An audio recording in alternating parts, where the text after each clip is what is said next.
आणि सद्गुरू तुमच्याकडून सगळं काही करून घेतील. फक्त जे होतंय ते फक्त अनुभवत राहा, कारण परमार्थ हा अनुभवण्याची गोष्ट आहे. संसारामध्ये कष्ट केल्याशिवाय पर्याय नाही. तुम्ही म्हणाल महाराज इथं जर नुसताच अनुभव घेत राहिलो तर प्रपंचाची प्रगती होऊ शकत नाही.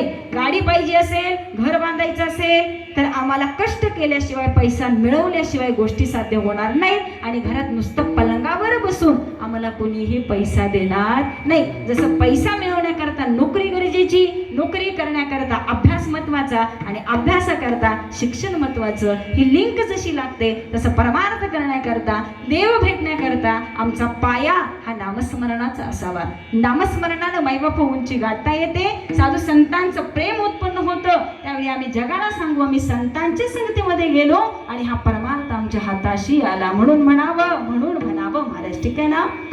नामस्मरण घडो संत समागमे.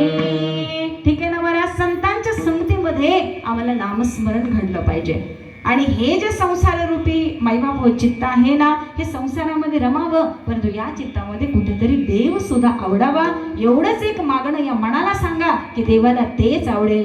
देवा माझे मन लागो तुझे चरणी. देवा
संसार करतो ना, देवा संसाराचं व्यसन लागू नये एवढंच आम्हाला वाटतं.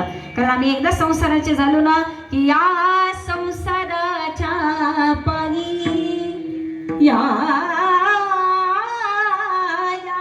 संसाराच्या पायी हरिनाम आठवत नाही.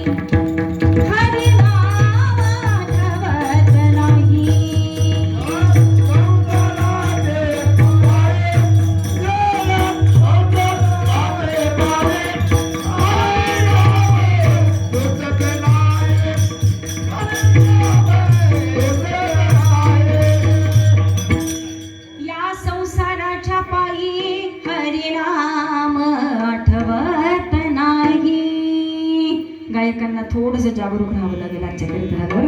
काही हरकत नाही. कारण आता कसं काय, कीर्तनकार जर गायक असला तर महाराज प्रमाण शाब्दिक सांगण्यापेक्षा जरा गाऊन दाखवली तर लोक डोलायला लागतात. तो आनंद असा घेतला तर आपल्यालाही आनंद येतो, लोकांनाही आनंद येतो. त्यामुळे जरा थोडासा त्रास होईल पण हरकत नाही. कसं तरी 11पर्यंत घेऊन जायचंय. ठीक आहे ना. तुकोबरायांनी सांगितलं महाराज आम्हाला परमार्थ करायचंय, परमार्थ करायचंय, परंतु संसार करत असताना देहाने मैबाप संसाराची कामं असावी, परंतु चित्त मात्र देवाला दिलं असावं. का? कारण माझं मन हे देवाच्या चरणाशी ज्यावेळी समर्पित होईल ना, त्यावेळी या हाताने मैबाप प्रपंचाचं कोणतेही कर्म करत राहावं. या हाताने एकच करावं. मैबाप सुंदर दान देण्याचं काम या हाताने व्हावं. भजनामध्ये मैबाप टाळी वाजवण्याचं काम सुंदर हाताने व्हावं. काही हात फक्त दुसऱ्याला दोष दाखवण्याकरता, दुसऱ्याच्या कानाखाली द्यायला आणि भांडणं करण्याकरता आहेत का महाराज?